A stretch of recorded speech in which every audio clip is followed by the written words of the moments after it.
Una nueva intervención de la ONU en Chile. Eso es lo que se está viendo con la crítica del organismo internacional contra los carabineros, o sea, la policía local chilena, porque según la ONU tienen demasiados privilegios y las leyes son muy duras contra la delincuencia, a la vez que lanzó críticas contra los militares chilenos y a los congresistas por mantener presencia constante militar en la Araucanía, citando que no debía hacerse eso y que está acusando que como consecuencia de esos dos elementos está habiendo demasiada discriminación contra minorías sexuales y simultáneamente una discriminación que no corresponde a la Araucanía contra las comunidades mapuche, ignorando por completo los niveles altísimos de violencia que hay ahí y cómo han disminuido, no por completo, pero de manera parcial, gracias a esa presencia armada. Todo eso en medio además de un nuevo desplome económico chileno que se da como consecuencia de las pérdidas millonarias que sufrió Codelco, el supuesto sueldo de Chile, pero que ya más parece la carga de Chile más que un apoyo. Todo eso lo vemos a continuación.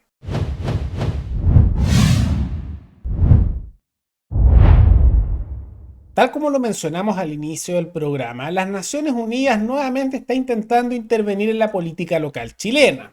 Ahora, esto no es algo nuevo. La ONU constantemente, en distintos países del mundo, porque no solo en Chile, en todas partes, trata de intervenir localmente y hace estas recomendaciones de lo que hay que hacer y empieza a hacer estas críticas levantando el dedo moralizador, diciendo no. Esto es lo que hay que hacer porque nosotros somos las Naciones Unidas y sabemos, tomando en cuenta que en realidad las Naciones Unidas son simplemente un conglomerado de políticos de distintas partes del mundo, que nadie los eligió, seleccionados a dedo por distintos países y que reciben fondos de impuestos de distintos países del mundo para mantenerse. Es eso. Ahora algunos les dan un valor mayor porque dicen, las Naciones Unidas. Cuando en realidad es eso, políticos corruptos de distintas partes del mundo que se financian con impuestos que se van directo a la ONU para mantener el organismo. Ahora, ¿qué fue lo que se mencionó? La ONU atacó mucho la idea de la presencia militar en el sur del país, particularmente en la región de la Araucanía, para enfrentar los aulas de violencia que sea como consecuencia de grupos guerrilleros, terroristas en la zona, que constantemente matan, queman y destruyen la vida de personas, familias y propiedades.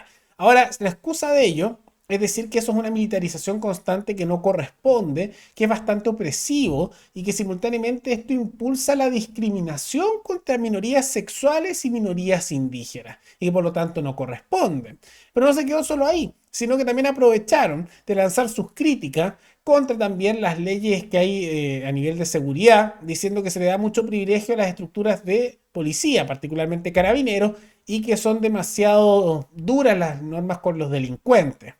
Y yo no sé en qué realidad alterna está viviendo la ONU, porque uno ve la realidad del Chile del día a día y si eso fuese cierto, no habría los altos niveles de delincuencia que hay ahora, o escucharíamos los casos de unos delincuentes súper oprimidos por la policía o los militares, y no es cierto, es al revés.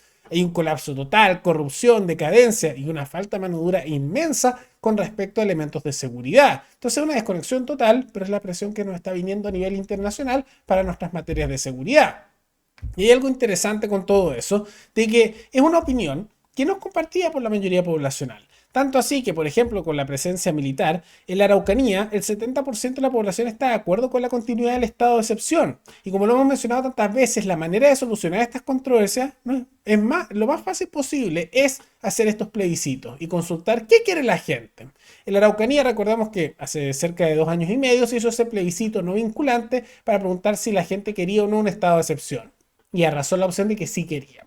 Como consecuencia, no han sacado más el estado de excepción de la Araucanía desde ya varios años. Por lo mismo, porque los políticos dijeron, la gente quiere eso a nivel local, es muy incómodo para nosotros hacer lo contrario porque perdemos votos, así que lo vamos a mantener ahí permanentemente. Y eso fue con Piñera, ahora también con Boric, hay cosas que simplemente no cambian en ese sentido. Eso es importante. Y es siempre más importante, yo diría, la voluntad local y ciudadana que la aquella de un organismo supranacional que nadie lo eligió y que te viene a moralizar con lo que hay que hacer a nivel local.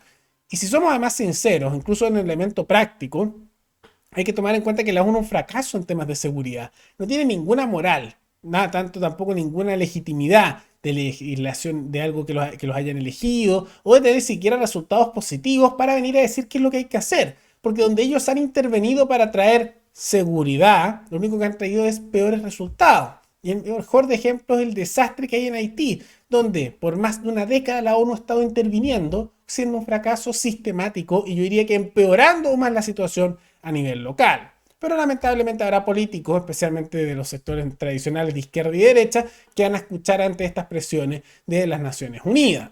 Pero no son las únicas situaciones que han ocurrido, no solo una presión internacional, sino que también estamos viendo una decadencia nacional, particularmente asociado a Codelco, la empresa estatal vinculada a la extracción de cobre y ahora de litio. ¿Y qué es lo que se vio? Que la empresa se observó que tuvo pérdidas millonarias en todo el 2023, sumando otro año que está con pérdidas millonarias, es lo que ya parece una tendencia, por el monto de, y escuchen, porque estos son millones de dólares, 591,2 millones de dólares en 2023. Es una brutalidad de dinero. Y tanto así que también se observó en la generación de valor una caída en un 26%. Y esto no es nuevo. Hemos visto hace mucho tiempo que las distintas empresas estatales desde hace ya años están con pérdidas millonarias. Que adivinen de dónde sale el dinero para mantener esas pérdidas. Porque estas fueran empresas privadas y hace años que estarían quebradas y habrían cerrado. ¿De dónde sale? De todos nosotros.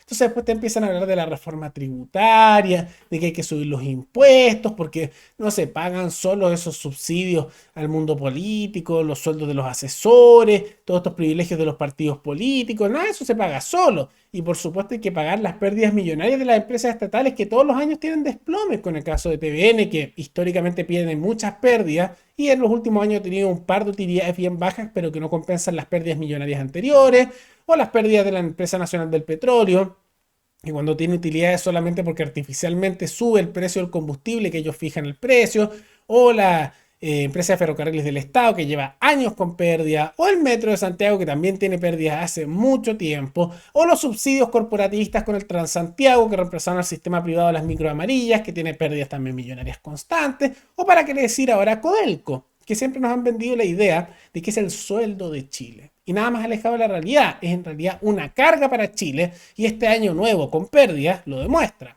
Y esas pérdidas que las va a pagar todos nosotros. Por lo mismo, hay que impulsar la idea que afortunadamente está ingresando más en personas, tanto el mundo mediático como político, de que dicha empresa debería privatizarse. Es una pérdida constante. Y lo ideal sería que se privatizara no a dedo, pasándose al amigo de, o el compañero de, o el que es familiar, o del partido político, sino que se venda al mejor postor. O podemos hacerlo un elemento más fácil, que se le dé una acción de la empresa a cada uno de los chilenos, o cada una de las personas de nuestra población, y después las personas verán qué hacen con eso. Lo venden, compran más, se lo quedan y ahí realmente la empresa sería de los chilenos. Aunque en la práctica lo que empezaríamos a observar es que probablemente muchos empezarían a vender esas acciones porque la empresa está en una decadencia enorme. Y este es simplemente el ejemplo más reciente. Pero ¿qué va a ocurrir? Van a simplemente aprobar otra inyección de subsidios para la empresa estatal que tiene muchos cargos también políticos y de amigos de personas de partido y vamos a terminar manteniendo esa empresa para que otro año más tenga pérdida con nuestro dinero. Una situación bastante lamentable y que muestra la necesidad imperiosa de hacer reformas de fondo a nivel económico local, pero también de empezar a cortar ya desde hace tiempo las relaciones con la ONU, que no ha sido nada más que un dolor de cabeza y una obstrucción para lograr mejores resultados en nuestro país. Pero más allá de toda esa situación, ¿qué les parece esta intervención de la ONU, como también este desplome de Codelco que hemos visto en las últimas horas? ¿Les parece que hay que privatizar la empresa? ¿Hay que salirse de la ONU o no? ¿Por qué? Todo eso coméntenlo abajo. Y antes de terminar, quisiera agradecerle al suscriptor Pedro Urayama, que se convirtió en el suscriptor más reciente en decidir hacer un aporte mensual al canal a través de la comunidad de YouTube. Así que muchas gracias, te lo agradezco mucho. Y gracias a aportes como el tuyo y el de otros suscriptores, que este proyecto sigue adelante y se mantiene independiente. Así que si alguno de ustedes quiere hacer un aporte voluntario único por Flow, o por criptomonedas, o un aporte mensual por Patreon, o por la comunidad en YouTube, pueden decidir hacerlo mirando comentarios que se encuentra fijado abajo. Y también pueden apoyar este programa comentando, dando like y compartiendo este video en sus redes sociales. Nos veremos en el siguiente programa. Hasta luego.